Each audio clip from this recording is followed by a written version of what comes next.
శ్రీ శ్రీ శ్రీ ఆచార్య ప్రబోధానంద యోగీశ్వర్ల వారికి, జగద్గురువైన శ్రీకృష్ణ భగవంతునికి నమస్కరించుకుంటూ, భగవద్గీతలోని విశ్వరూప సందర్శన యోగము అనే అధ్యాయములో 54వ శ్లోకము గురించి తెలుసుకుందాము.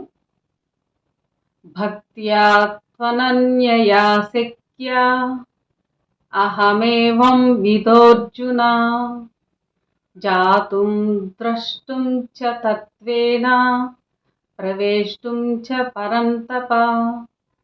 ఈ శ్లోకము పరమాత్మ బ్రహ్మయోగము గురించి తెలుపబడినది.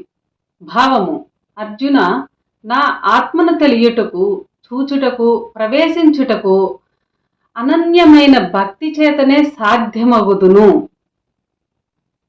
వివరము: ఇతర దేవతల మీద ధ్యాస లేక పరమాత్మ మీదనే భక్తి కలిగిన వాడు,